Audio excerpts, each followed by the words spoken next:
Okay, welcome back. So last time we talked about energy systems and where your body creates energy and from different places in the body, right? Today we're going to talk about crossover effect. So the utilization of either fat or carbs in order to create energy.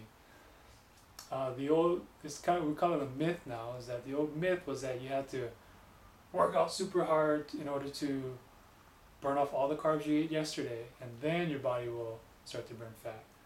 That's not true. It's actually your body is always taking energy from fat, from carbs, in order to provide energy. Okay? But it all depends on the intensity.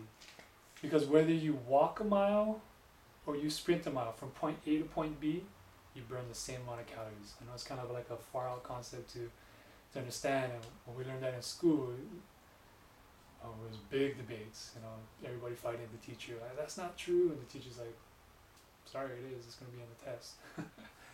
So it just goes to show that our body's smart. We don't want to draw all of our energy from carbs if we don't need to, because if we do, and if something happens, we won't have any energy to draw upon, and we'll say like a saber-toothed tiger's chasing us. Oh, dead meat. Okay, so and actually marathoners use this in order to help maximize their training, maximize their energy utilization. Okay, so you see fat is up here, kind of like a weird double graph, carbs down here, and then the intensity. And this is zero intensity to increasing intensity as we go all the way down there.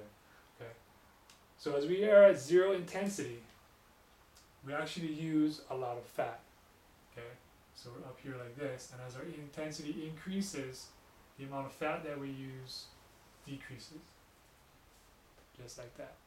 Okay, and when we have our carbs, when we're at a low intensity, our body doesn't necessarily want to use carbs because it wants to conserve energy.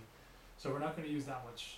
Okay, so we're going to be here, and as our intensity increases, the amount of carbs that we use for energy will increase also, just like that. This is what we call the crossover effect. When your body crosses over from using this main fat as its main source, start using carbs as its main source of energy.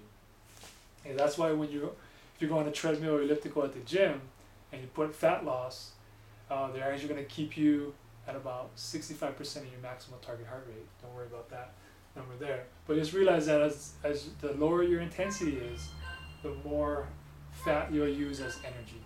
Okay? So, but if you go too slow, then it's going to... So here's the caveat, right? Lower intensity means that you have to go for a longer duration in order to burn, get the same amount of work done, right? If I sprint a mile, right, like Olympic athletes, they can run a mile in sub 4 minutes. That's nothing to them.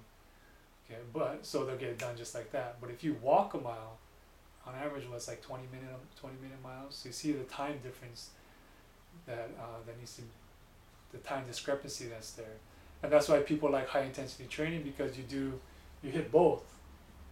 You get both energy sources. You use fat during the downtime, then you use your carbs up, so that because if you don't get rid of your carbs, it turns directly into fat.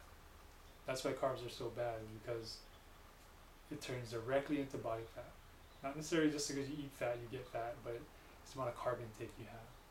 So, so to help you to calculate how you should do this, the easiest way to do is just go for a walk, and you should be breathing hard. And you can, if you don't have anybody to walk with, call somebody on the phone and talk to them while you're walking, and you should be like barely able to keep a conversation going. If you're walking and you go like, oh yeah, hey, how was your day today? It was pretty good. Yeah, what you guys doing this weekend?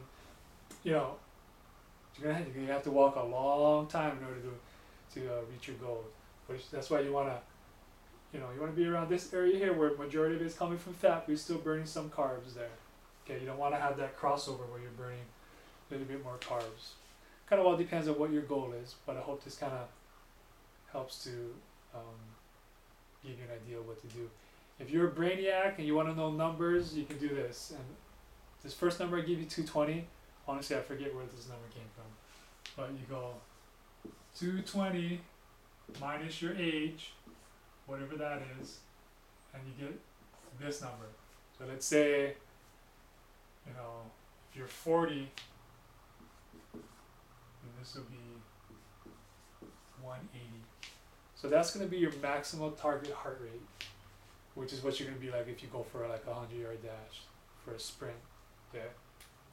What you want is you only want 65% of that, right? Times that by 0.65. Okay. And whatever number that comes out to, you want your heart rate to never dip below that, because then you're just going too slow. At the same time though, you don't want to go over 75%. So whatever the number is, if you want, I can calculate it for you. But anyway, when you're doing a 0.65, the 65%, you always want to round up, I tell people, because you want to make sure you keep it above that 65% level. But when you do the 75, keep it below that, because then you don't want to get too high, because it becomes a cardio workout where you're going for more endurance. So 180 times 0.65.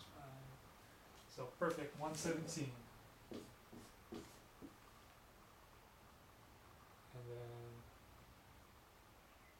this will be perfect number 135. So as long as you can keep your heart rate in between those two numbers, you know the majority of the calories you're burning is coming from fat stores. Hope that helps. Dr. Shaw, Family Sports Chiropractic Center. I'll see you next time.